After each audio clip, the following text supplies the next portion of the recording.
കാണൂ പരസ്യരഹിതമായ ഏറ്റവും പുതിയ എപ്പിസോഡുകൾ.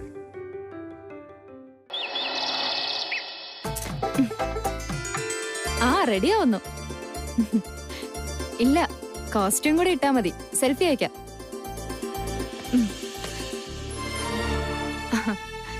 എല്ലാ ഒടുവിലും വിചാരിച്ച പോലെ നടക്കാൻ പോവാ. അതെ, ഏട്ടൻ വന്നു, ഞാൻ വിളിക്കാം. ഫ്രണ്ട്സിനോടൊക്കെ പറഞ്ഞോ? അങ്ങനെ എല്ലാരോടും അല്ല, ക്ലോസ് ഫ്രണ്ട്സിനോട് മാത്രം. ഹാപ്പി അല്ലേ? ഹാപ്പി ആണോന്നോ? ഓഫ് കോഴ്സ് ചേട്ടാ. എന്റെ ഈ ഹാപ്പിനെസിന് കാരണം എന്റെ ഏട്ടനാ. നീ ലൈഫ് പാർട്ണറായി തെരഞ്ഞെടുത്തിരിക്കുന്നത് നല്ലൊരു പയ്യനെ തന്നെയാ. അതാണ് ഈ ഏട്ടന്റെ ഏറ്റവും വലിയ സന്തോഷം. പിന്നെ ഇറങ്ങാൻ സമയമായി. എന്റെ പൊന്നുമോൾ എന്തെങ്കിലും മറന്നോന്നൊന്ന് ചിന്തിച്ചേ. ഇല്ലല്ലോ, ഞാനൊന്നും മറന്നിട്ടില്ല. കൊള്ളാം.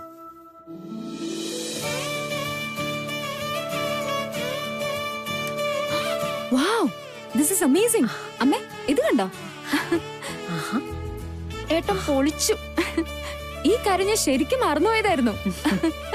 സൂപ്പർ ആയിട്ടുണ്ട് ഗിരി. കാശ് കുറെ പൊട്ടി കാണുമല്ലോ. എന്തായാലും നന്നായി. ദാ, മോൾ സൂക്ഷിച്ചു വെച്ചോ. എന്റെ എല്ലാ കാര്യങ്ങൾക്കും എന്തൊരു കെയർ ഏട്ടന് അല്ലേ അമ്മേ? എന്തൊക്കെ കാര്യങ്ങൾ ഈ തലച്ചോറിൽ കൂടി ഓടുന്നേ. എന്റെ മനസ്സിൽ എപ്പോഴും നിങ്ങളും നിങ്ങളുടെ കാര്യങ്ങളും ഒക്കെ തന്നെയല്ലേ ഉള്ളൂ. നടക്കാൻ പോകുന്നത് വളരെ സന്തോഷമുള്ളൊരു കാര്യമാണ്. എങ്കിലും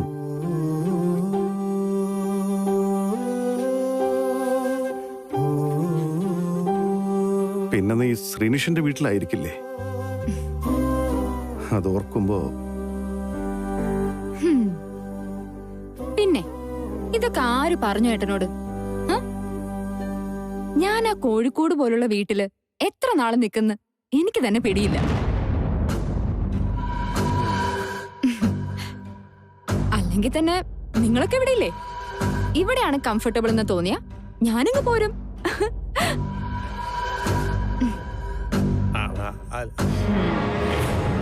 ഈയിടെയായിട്ട് അവളുടെ തമാശ കുറച്ച് കൂടുന്നുണ്ട് അല്ലേ അമ്പു?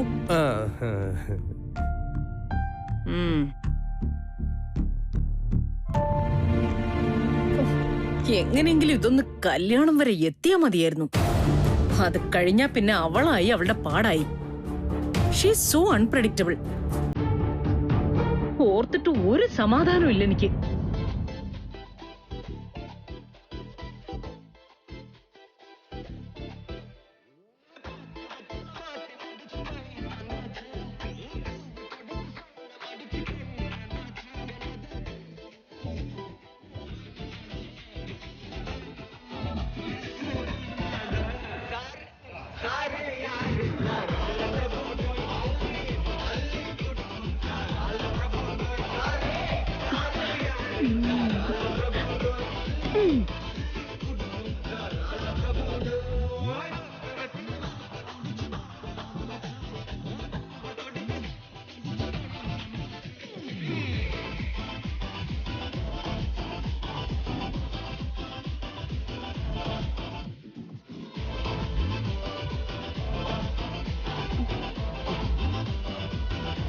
ഹലോ. സ്നേഹ, എന്താ വൈകിയത്? ഈ പിള്ളേരൊക്കെ ഒരുക്കിയെടുത്ത് ഇറങ്ങി വരണ്ടേ? അല്ല, അക്കു എവിടെ? ഗിരിയുടെ കൂടെ വന്നോളാന്നാണല്ലോ എന്നോട് പറഞ്ഞത്. ഓഫീസിൽ 1-2 കാര്യങ്ങൾ ഉണ്ടായിരുന്നു. അത് അവനെ ഏൽപ്പിച്ചിട്ടാണ് ഞാൻ പോകുന്നത്. ഇപ്പൊ എത്തും. ആണോ? Are you sure? Oh god, എന്താ ചെയ്യനി? ഓക്കെ, ഞാനൊന്ന് മെയിലൊന്ന് നോക്കട്ടെ.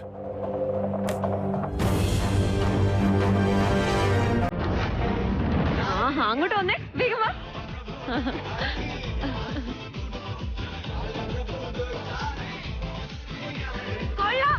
ഇന്നത്തെ ദിവസം ഇങ്ങനെ ഡാൻസ് ചെയ്യാൻ നിൽക്കാൻ പറ്റില്ല. ഇങ്ങ് വാ. അയ്യോ വേണ്ട, ഞാനും ഡാൻസും തമ്മിൽ തീരെ ശരിയാവില്ല. You carry on. പറ്റില്ല, പ്ലീസ് സർ, കം ഓൺ.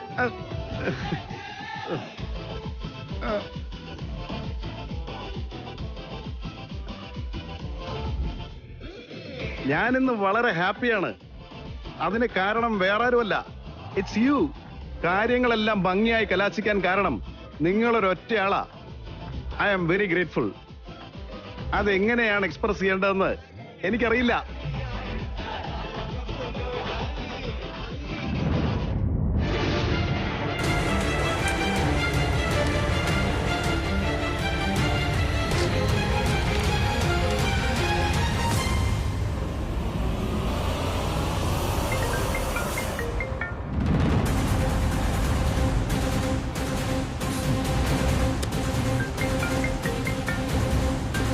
ശ്ശേ.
എന്നാൽ പിന്നെ ചടങ്ങുകൾ ആരംഭിക്കാം, അല്ലേ?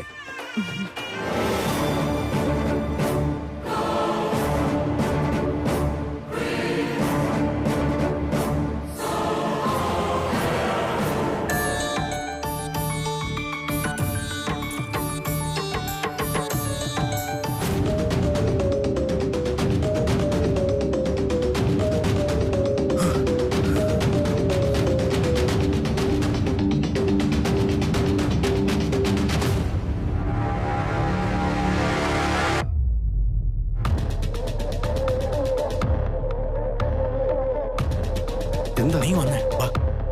എന്താ നീ ഇത് കണ്ടോ? ഒന്ന് നോക്കിയേ.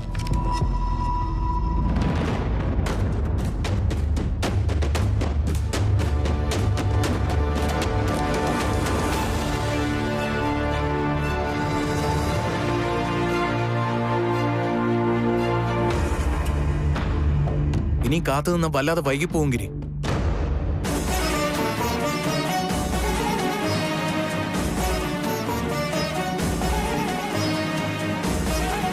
നോ, നിർത്ത്. ഈ ചടങ്ങ് നടക്കരുത്.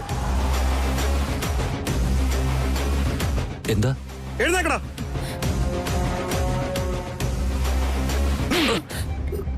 എന്താ നിങ്ങൾ കാണിക്കുന്നത്?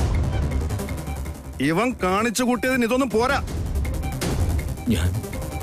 ഞാൻ ഛേ, മിണ്ടിപ്പോകരുത്. ആരും ഒന്നും അറിയില്ല നീ കരുതിയോ? ഇവന്റെ കല്യാണം ഒരു പ്രാവശ്യം കഴിഞ്ഞതാ. ആ ബന്ധം ഇപ്പോഴും അവൻ തുടരുന്നുണ്ട്.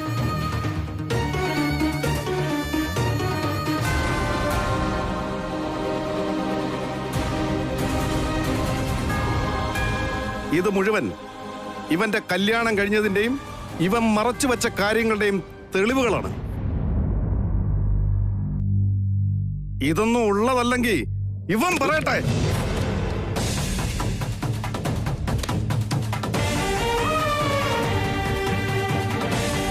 ഒരു പെണ്ണിന്റെ ജീവിതം ഇല്ലാണ്ടാക്കിയതെന്ന് പറഞ്ഞിട്ട് മറ്റൊരാളുടെ ലൈഫ് കൂടെ തുലയ്ക്കാൻ ഇറങ്ങിയിരിക്കുന്നു. നാണം കെട്ടവൻ.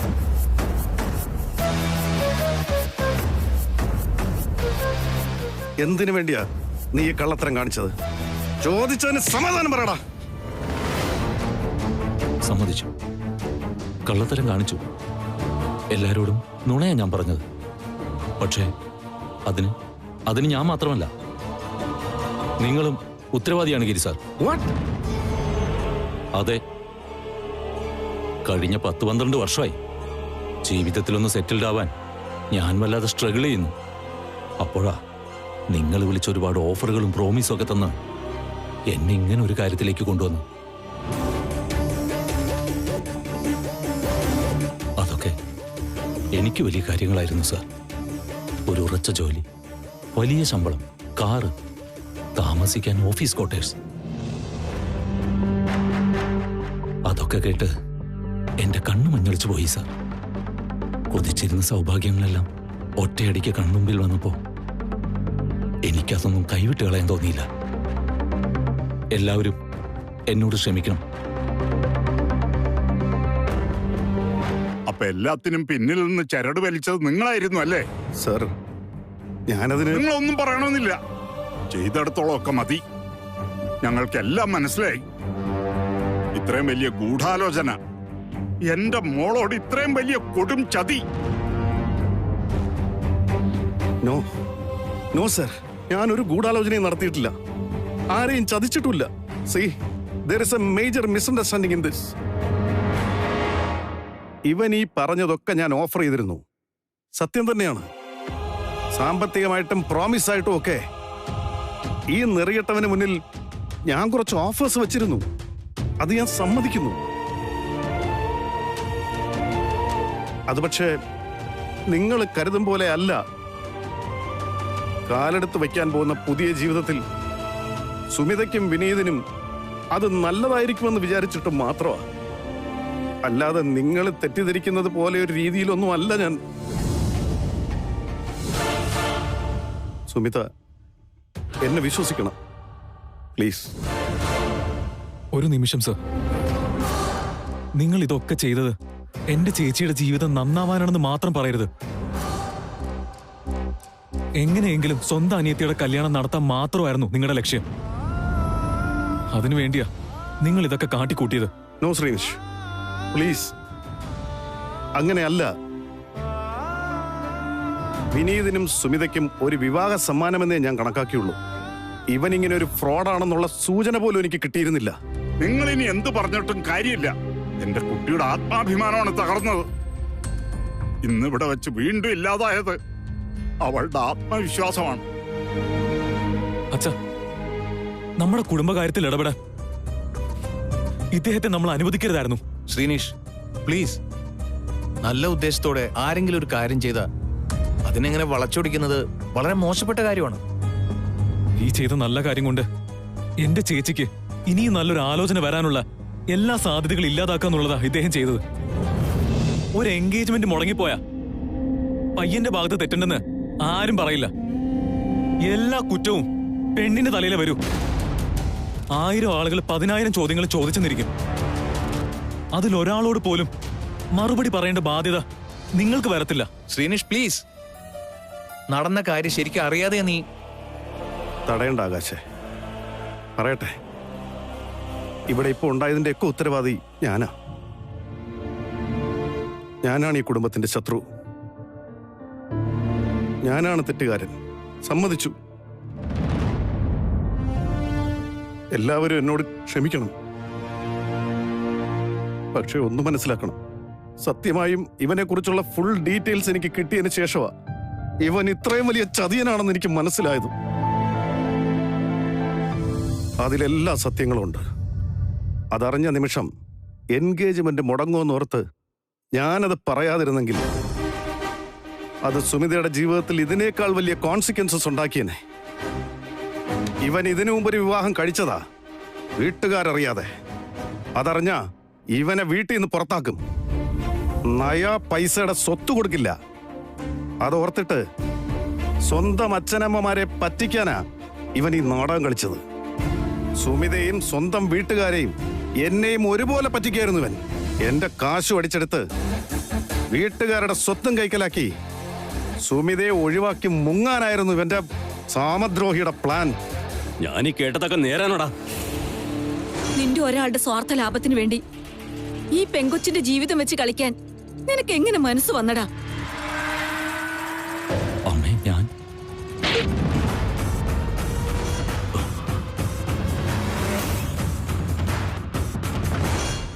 മാപ്പ്. ഒന്നും ഞങ്ങൾ അറിഞ്ഞില്ല. ഒരു സൂചനയെങ്കിലും ഉണ്ടായിരുന്നെങ്കിൽ ഒരിക്കലും.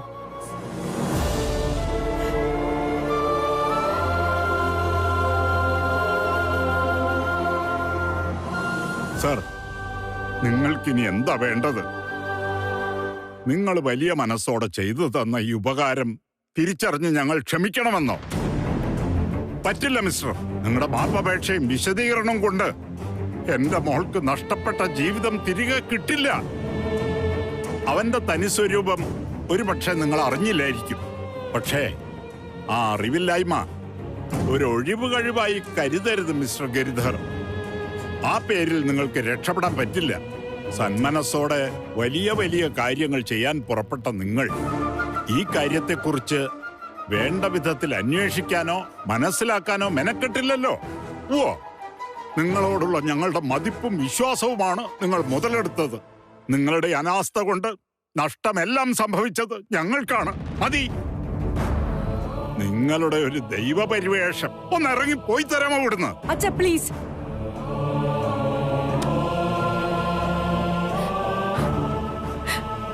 ആരും ഇദ്ദേഹത്തെ വെറുതെ കുറ്റപ്പെടുത്തണ്ട. ഗിരിധർ സാറിന് തെറ്റുപറ്റിയില്ലെന്നല്ല, പക്ഷേ ആ തെറ്റ് ഇദ്ദേഹത്തെ കൊണ്ട് ചെയ്യിച്ചത് വേറെ ആരുമല്ല, നമ്മളാ. അതെ അച്ഛാ, ഇത് നമ്മുടെ തെറ്റാണ്. തെളിച്ചു പറഞ്ഞ എന്റെ സ്വന്തം വീട്ടുകാരുടെ തെറ്റ്.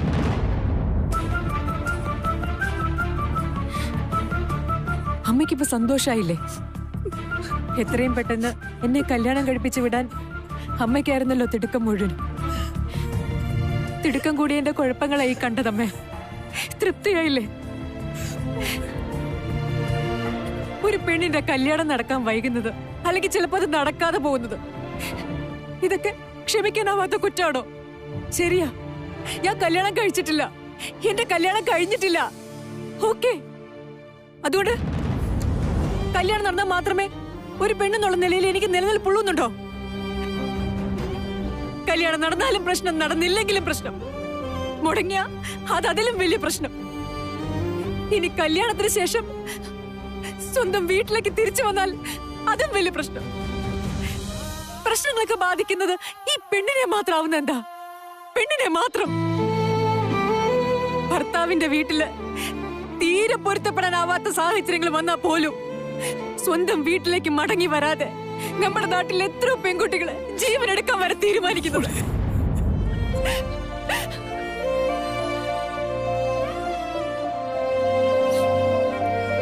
ഇതിൽ ഏറ്റവും വലിയ തമാശ എന്താണെന്നറിയോ ഗിരിധർ സാറിന്? അച്ഛനും അമ്മയും മോക്ക് നല്ല വിദ്യാഭ്യാസവും സംസ്കാരവും ഒക്കെ നൽകി വളർത്തിയാൽ മാത്രം പോരാ. അതുകൊണ്ടൊരു കാര്യമില്ല. നാട്ടു നടപ്പനുസരിച്ച് അവളുടെ കല്യാണം നന്നായിട്ട് നടത്തി വിടണം. എങ്കിലേ അവക്ക് 4 ആളുടെ മുമ്പിൽ ഒരു വിലയുണ്ടാവും. ഒരു പെണ്ണിന്റെ കല്യാണം നടക്കാതെ പോയാ, അല്ലെങ്കിൽ അവളെ ഭർത്താവ് ഉപേക്ഷിച്ച, എല്ലാവരുടെയും കണ്ണിലെ കുറ്റക്കാര് ഈ അച്ഛനും അമ്മയാ. അങ്ങനെയാ സമൂഹം. എന്താ ഇങ്ങനെ? ഇവിടെ പെണ്ണിനെയും പെണ്ണിന്റെ വീട്ടുകാരെയും മാത്രം ഇങ്ങനെ മോശക്കാരാക്കുന്ന എന്തിനാ? എനിക്ക് മനസ്സിലാവുന്നില്ല.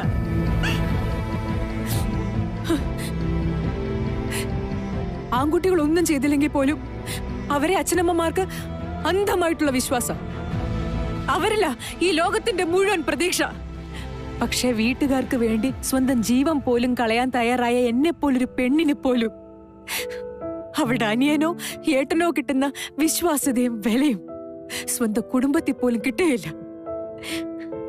കല്യാണം കഴിയാത്തടത്തോളം അവൾ എന്നും ഒരു ബാധ്യത തന്നെയായിരിക്കും, ഭാരം തന്നെയായിരിക്കും. അല്ലേ അച്ഛാ?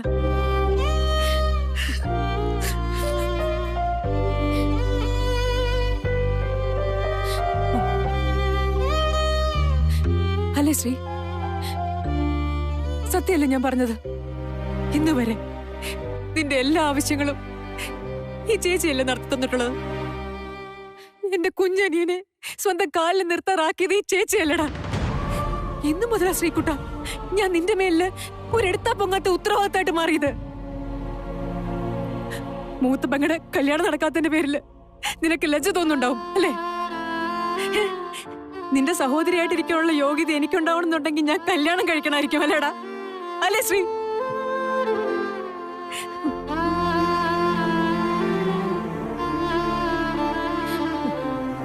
അച്ഛാ, ഇന്നെന്റെ ആത്മാഭിമാനം നഷ്ടപ്പെട്ടു പോയിന്ന് അച്ഛൻ പറഞ്ഞില്ലേ? ഈ കല്യാണം മുടങ്ങിയത് കൊണ്ടോ? അത്ര ചെറുതായിട്ടാണോ ഈ മോളുടെ ആത്മാഭിമാനത്തെ കുറിച്ച് അച്ഛൻ ചിന്തിച്ചിരിക്കുന്നത്? ഗിരിധർ സർ ഒരു തെറ്റും ചെയ്തിട്ടില്ല. വിവാഹം കഴിക്കാൻ വന്നവൻ ഒരു കള്ളനായതുകൊണ്ടാണ് ഗിരിധർ സർ ഇതൊക്കെ തുറന്നു പറഞ്ഞത്, ഈ കല്യാണം തടഞ്ഞത്. ആദ്യം കല്യാണം നടത്തിത്തരാൻ ശ്രമിച്ച് ഇദ്ദേഹം നമ്മളെ സഹായിച്ചു. ഇപ്പോ കല്യാണം മുടക്കിത്തന്ന് വീണ്ടും സഹായിച്ചു. ദൈവത്തെ ഓർത്ത് ഇതിൽ കൂടുതൽ ഞങ്ങൾ സഹായിക്കരുത്.